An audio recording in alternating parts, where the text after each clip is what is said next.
ನಮಸ್ಕಾರ ಮಿತ್ರರೇ, ಇಂದು ನಾವು ಕರಾವಳಿಯವರು ಮಳೆಗಾಲದಲ್ಲಿ ಮಾಡುವಂತಹ ಕೊಲ್ಲತರು ಮೀನಿನ ರಸವನ್ನು ಮಾಡೋಣ. ಬಹಳ ರುಚಿಕರವಾಗಿರುತ್ತದೆ.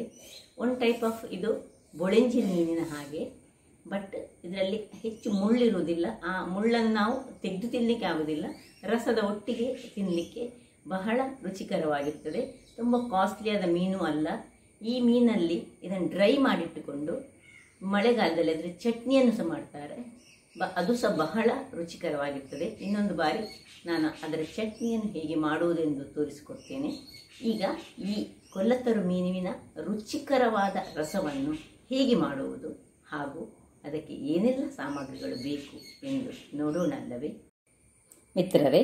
ಇಲ್ಲಿ ನೋಡಿ, ಇದು ಮಳೆಗಾಲದ ಕೊಲ್ಲತರು ಮೀನು.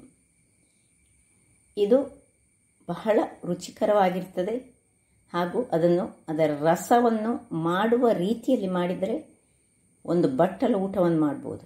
ಹಾಗಾದರೆ ಇಲ್ಲಿ ನೋಡಿ, ಈ ಸಣ್ಣ ಸಣ್ಣ ಮೀನು, ಇದನ್ನು ಈಗ ನಾನು ಕ್ಲೀನ್ ಮಾಡಿಕೊಂಡು ತರ್ತೇನೆ. ಕ್ಲೀನ್ ಮಾಡಿ ಆಮೇಲೆ ನಾವು ಏನೆಲ್ಲ ಸಾಮಗ್ರಿಗಳು ಬೇಕು ಎಂದು ನೋಡೋಣ. ವೀಕ್ಷಕರೇ ನೋಡಿ, ಇಲ್ಲಿ ಕೊಲ್ಲತರವನ್ನು ಕ್ಲೀನ್ ಮಾಡಿ ಆಯಿತು. ಈಗ ಇದಕ್ಕೆ ಸ್ವಲ್ಪ ಹಳದಿ ಮತ್ತು ಉಪ್ಪನ್ನು ನಾನು ಹಾಕಿ ಸ್ವಲ್ಪ ಹೊತ್ತು, ಇದು ನಮ್ಮ ಮಸಾಲೆ ಪ್ರಿಪೇರ್ ಆಗುವಾಗ ಇದು ಹಾಗೆ ಇರಲಿ, ಹಾಕಬೇಕಂತ ಏನಿಲ್ಲ, ಹಾಕಿದ್ರೆ ಸ್ವಲ್ಪ ರುಚಿಕರವಾಗಿರ್ತದೆ. ನೋಡಿ, ಇದು ಕ್ಲೀನ್ ಮಾಡೋದೇ ಸ್ವಲ್ಪ ಕಷ್ಟ, ಆದರೆ ಬಹಳ ರುಚಿಯಾದ ಮೀನು. ನೋಡಿ, ಸಣ್ಣ ಸಣ್ಣದು ಈ ಮಳೆಗಾಲದಲ್ಲಿ ಹೆಚ್ಚಾಗಿದು ಬರ್ತದೆ. ಈಗ ಇದಕ್ಕೆ ಬೇಕಾದ ಸಾಮಗ್ರಿಗಳು ನೋಡಿ, ನಾನು 5 ಬಾಡಿಗೆ ಮೆಣಸು, 1 ನಮ್ಮ ಊರಿನ ಮೆಣಸು ತೆಗೆದುಕೊಂಡಿದ್ದೇನೆ. ನೀವು ಬೇಕಿದ್ರೆ 2 ಊರಿನ ಮೆಣಸು, 6 ಇದು ತಗೊಳ್ಬಹುದು. ಸ್ವಲ್ಪ ಹೆಚ್ಚು ಖಾರ ಹೆಚ್ಚಾದರೆ ಒಳ್ಳೆಯದಾಗುವುದಿಲ್ಲ ಅದು. 2 ಚಮಚದಷ್ಟು ಕೊತ್ತಂಬರಿ ಬೀಜ, 1 ಚಮಚದಷ್ಟು ಜೀರಿಗೆ, ಅರ್ಧ ಚಮಚ ಮೆಂತೆ, 7-8 ಕಾಳಿನಷ್ಟು ಕರಿಮೆಣಸು, ಅರ್ಧ ಚಮಚದಷ್ಟು ಸಾಸಿವೆ, ಮತ್ತೆ 1 ತುಂಡು ನೋಡಿ ನೀರುಳ್ಳಿ. ಇಲ್ಲಿ ಒಂದು ಸಣ್ಣ ತೆಂಗಿನಕಾಯಿ ಇಡೀ ತೆಗೆದುಕೊಂಡಿದ್ದೇನೆ ನಾವು. ನಿಮಗೆ ಬೇಕಿದಷ್ಟು ನೀವು ತೆಗೆದುಕೊಳ್ಬಹುದು. ಅಂದರೆ ಇದು ಇಷ್ಟು ಮಸಾಲೆಗೆ ಇಷ್ಟು ದೊಡ್ಡ ತೆಂಗಿನಕಾಯಿ ಇಡೀ ಬೇಕಾಗ್ತದೆ. ದೊಡ್ಡದಾದರೆ ಅರ್ಧ ಗಡಿ ಸಾಕು. ಮತ್ತು ಸ್ವಲ್ಪ ಹಳದಿ, ಮತ್ತೆ ನೋಡಿ ಓಮವನ್ನು ತೆಗೆದುಕೊಂಡಿದ್ದೇನೆ. ಒಂದು ಅರ್ಧ ಚಮಚದಷ್ಟು ಓಮವನ್ನು ತೆಗೆದುಕೊಂಡಿದ್ದೇನೆ. 1 ನೀರುಳ್ಳಿಯನ್ನು ನಾನು ಹೆಚ್ಚಿಟ್ಟುಕೊಂಡಿದ್ದೇನೆ, ಸ್ವಲ್ಪ ಪೂರ ಚಾಪ್ ಮಾಡಿದ್ದೇನೆ. 1 ಸಣ್ಣ ತುಂಡು ನೀರುಳ್ಳಿ ಈಗ ಇದು ಮಸಾಲೆ ಮಾಡಲಿಕ್ಕೆ ಬೇಕಾಗ್ತದೆ. ಇದು ಇಷ್ಟೇ ಸಾಕು. ಹಾಗಾದರೆ ಹೇಗೆ ಮಾಡುವುದೆಂದು ನೋಡೋಣ ಅಲ್ಲವೇ ವೀಕ್ಷಕರೇ? ನೋಡಿ, ಇಲ್ಲಿ ಮೊದಲಿಗೆ ನಾನೊಂದು ಕಬ್ಬಿಣದ ಬಣಾಲೆಯನ್ನು ಎಲ್ಲ ಮಸಾಲೆ ಫ್ರೈ ಮಾಡಲಿಕ್ಕೆ ಇಟ್ಕೊಳ್ತಿದ್ದೇನೆ. ಸ್ವಲ್ಪ ಎಣ್ಣೆ ಹಾಕೊಳ್ಳೋಣ. 1 ಅರ್ಧ ಚಮಚದಷ್ಟು ಸಾಕು. ನೋಡಿ, ನಾನು ಹೇಳಿದ ಹಾಗೆ ನೋಡಿ, ನಾನು 5 ಸಣ್ಣ ಉದ್ದ ಮೆಣಸು ಮತ್ತೆ ಒಂದೇ 1 ಗಿಡ್ಡ ಮೆಣಸು ಹಾಕೊಂಡಿದ್ದೀನಿ. ನಿಮಗೆ ಬೇಕಿದ್ರೆ, ಯಾಕಂದ್ರೆ ಈ ಕೊಲ್ಲತರು ಮೀನು ಬೊಳೆಂಜಿ ಮೀನಿನ ಹಾಗೆ ಅದಕ್ಕೆ ಹೆಚ್ಚು ಖಾರ ಬೇಡ ವೀಕ್ಷಕರೇ. ಅದರಿಂದಾಗಿ ಅಷ್ಟು ಸಾಕು ನನ್ನ ಪ್ರಕಾರ. ನಾನು ತೆಗೆದುಕೊಂಡಷ್ಟು ಮೀನಿಗೆ. ಆ ಮೀನು ಸಾಧಾರಣ ಒಂದು ಅರ್ಧ ಕಿಲೋದಷ್ಟು ಉಂಟು. ಸ್ವಲ್ಪ ಸಣ್ಣ ಸಣ್ಣದಾದ್ರಿಂದಾಗಿ ಮಾಡಿಸಿದಂದ್ರೆ ಬಹಳ ಉತ್ತಮ ಅದು.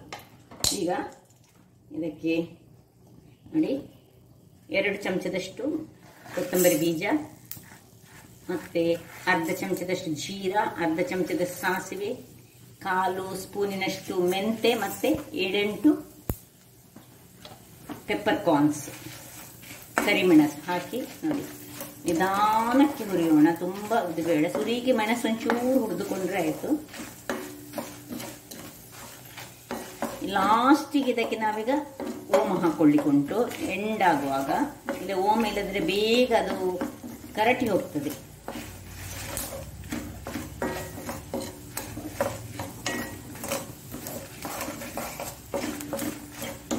ಇಷ್ಟಾಗುವಾಗ ಈ ಓಮವನ್ನು ಒಂದು ಅರ್ಧ ಚಮಚದಷ್ಟು ಓಮ, ಈಗ ಮಳೆಗಾಲ ಅಲ್ಲ, ಓಮದ ಅಗತ್ಯ ಉಂಟು. ಅದರಿಂದಾಗಿ ಅರ್ಧ ಚಮಚದಷ್ಟು ಓಮ ಹಾಕಿ ನೋಡಿ, ಸಾಸಿವೆ ಪಟಪಟ ಹೇಳುವಾಗ ಇದನ್ನು ಆಫ್ ಮಾಡಿಕೊಂಡ್ರೆ ಆಯ್ತು. ಈಗ ಇದನ್ನು ತಣ್ಣಗಾಗ್ಲಿಕ್ಕೆ ಬಿಡೋಣ ವೀಕ್ಷಕರೇ. ಇದು ಈಗ ತಣ್ಣಗಾಗ್ತಾ ಬಂತು ನೋಡಿ. ಈಗ ಇದಕ್ಕೆ 1, 2, 3 ಬೆಳ್ಳುಳ್ಳಿಯ ಎಸಳುಗಳು ಬೇಕು ನಿಮಗೆ. ಮತ್ತೆ 1 ತುಂಡು ನೀರುಳ್ಳಿ, ಸ್ವಲ್ಪ ಹುಳಿ ನೋಡಿ ಇಷ್ಟು ಸಾಕು. ಒಂದು ಬೂತಾಯಿಗೆಲ್ಲ ಹಾಕುವಷ್ಟು ಹುಳಿ ಬೇಡ. ಎಲ್ಲ ತೆಂಗಿನಕಾಯಿ ಇನ್ನು ಸ್ವಲ್ಪ ಹಳದಿ. ಇಷ್ಟನ್ನು ನಾವೀಗ ಮಿಕ್ಸ್ ಮಾಡಿಕೊಂಡು ಇದನ್ನೀಗ ಮಿಕ್ಸಿಗೆ ಹಾಕಿ ನಾನು ಇದನ್ನು ಒಳ್ಳೆ ಗ್ರೈಂಡ್ ಮಾಡಿ ತರ್ತೇನೆ. ವೀಕ್ಷಕರೇ, ಇಲ್ಲಿ ನೋಡಿ, ಒಳ್ಳೆ ಫೈನ್ ಪೇಸ್ಟ್ ಆಗಬೇಕು ಯಾವಾಗಲೂ. ಈ ಮೀನಿದು ನೋಡಿ, 2 ಬ್ಯಾಚಲ್ಲಿ ನಾನು ಮಾಡಿಕೊಂಡೆ. ಒಮ್ಮೆ ಅದರಲ್ಲಿ ಮಾಡಿ ಒಮ್ಮೆ ತೆಗೆದೆ. ನೋಡಿ ಹೇಗೆ ಆಗಿದೆ ನೋಡಿ, ನೈಸ್ ಆಗಬೇಕು. ಇದನ್ನೇ ನಾವು ಮೀನು ಹಾಕದೆ ಉಂಟಲ್ಲ, ಇದನ್ನು ಕುದಿಸಿ ನೀರುಳ್ಳಿ ಹಾಕಿಟ್ರೆ ನೀರುಳ್ಳಿ ಸಾರಾಗ್ತದೆ, ಬಹಳ ರುಚಿಕರವಾಗಿರ್ತದೆ. ಈ ಮಳೆಗಾಲದಲ್ಲಿ ಏನು ಪದಾರ್ಥ ಇಲ್ಲದಾಗ ಹೀಗೆ ಸಹ ಮಾಡಿ ತಿನ್ಬೋದು ನಾವು. ನೋಡಿ, ಈಗ ಇಲ್ಲಿ ನಾನೊಂದು ಪಾತ್ರೆಯನ್ನು, ಒಂದು ಮಣ್ಣಿನ ಮಡಿಕೆಯನ್ನು ಇಟ್ಕೊಂಡಿದ್ದೇನೆ. ಅದಕ್ಕೆ ಸ್ವಲ್ಪ ಒಂದು 2-3 ಸ್ಪೂನ್ನಷ್ಟು ಎಣ್ಣೆಯನ್ನು ಹಾಕ್ಕೊಳ್ತಿದ್ದೇನೆ ವೀಕ್ಷಕರೇ. ಇನ್ನು ಅದು ಬಿಸಿ ಆಗುವಾಗ ನೋಡಿ, ಈ ಚಾಪ್ ಮಾಡಿದ ನೀರುಳ್ಳಿ ಇದರಲ್ಲಿ ಅರ್ಧದಷ್ಟನ್ನು ನಾನೀಗ ಹಾಕ್ಕೊಳ್ತಿದ್ದೇನೆ.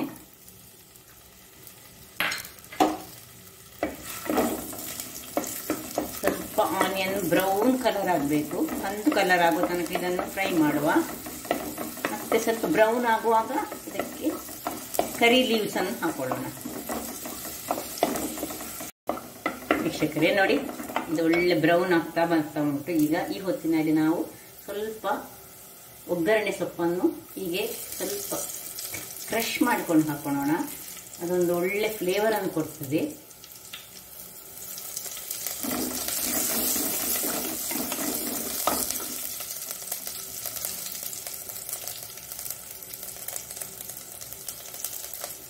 ಏನು ಘಮ ಘಮ ಬರ್ತಾ ಉಂಟು. ಖಾಲಿ ಈರುಳ್ಳಿ ಆನಿಯನ್ ಯಾವತ್ತು ನಾನು ಹೇಳಿದ್ದೀನಿ, ಎಣ್ಣೆಯಲ್ಲಿ ಆಗಲಿ ತುಪ್ಪದಲ್ಲಿ ಆಗಲಿ ಈರುಳ್ಳಿ ಫ್ರೈ ಆದರೆ ಅದರ ಪರಿಮಳವೇ ಒಂದು ಅಮೋಘ ಅಂತ ಯಾವಾಗಲೂ ಹೇಳ್ತೇನೆ. ನೋಡಿ, ಒಂದು ಮಸಾಲೆಯನ್ನು ಹಾಕೊಳ್ತಿದ್ದೇನೆ ಈಗ.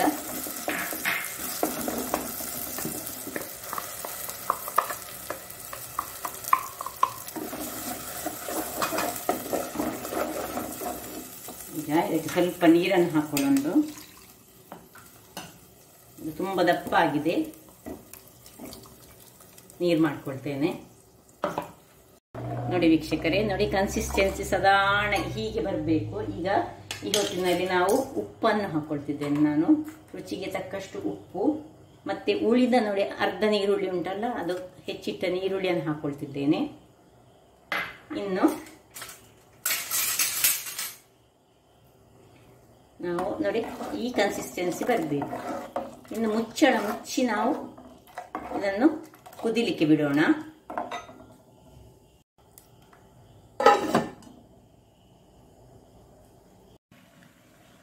ನೋಡಿ ವೀಕ್ಷಕರೇ, ನೋಡಿ ಒಳ್ಳೆ ಕುದೀತಾ ಉಂಟು. ನೋಡಿ ಹೇಗೆ ಕುದೀತಾ ಉಂಟು. ಇಲ್ಲಿ ಸ್ವಲ್ಪ ನಾನು ಮಸಾಲ ಖಾಲಿ ಇರುವಾಗಲೇ ನೀರುಳ್ಳಿ ಹಾಕಿದಂತೆ ತೆಗೆದಿಟ್ಟುಕೊಂಡಿದ್ದೇನೆ. ಸ್ವಲ್ಪ ಈಗ ನೋಡಿ ಸರಿ ಕುದ್ದ ಮೇಲೆ ಒಳ್ಳೆ ಕುದಿಬೇಕು, ಆಮೇಲೆ ಹಾಕ್ಕೊಳ್ಬೇಕು. ಈಗ ಈ ಮೀನನ್ನು ಏನು ಮಾಡಬೇಕು, ಸರಿಯಾಗಿ ಹಿಂಡಿ ಏನು ನೀರಿಲ್ಲದ ಹಾಗೆ ನೋಡಿ, ಸಣ್ಣ ಸಣ್ಣ ಮೀನುಗಳು, ಹೆಚ್ಚು ಕುದಿಸ್ಲಿಕ್ಕೆ ಸಹ ಇಲ್ಲ. ಇದು ಸ್ವಲ್ಪ ಬೊಳೆಂಜೀರ್ನ ಹಾಗೆ ಬಹಳ ರುಚಿಕರವಾಗಿರ್ತದೆ. ಎಷ್ಟು ಕಾಸ್ಟ್ಲಿ ಸಹ ಅಲ್ಲ ಈ ಮೀನುಗಳು ಈ ಟೈಮ್ನಲ್ಲಿ. ಈ ಮೀನು ಕಾಸ್ಟ್ಲಿ ಇಲ್ಲ, ಮತ್ತೆ ಈ ಬೇರೆ ಮೀನುಗಳೆಲ್ಲ ಈಗ ಮಳೆಗಾಲದಲ್ಲಿ ತುಂಬಾ ಕಾಸ್ಟ್ಲಿ.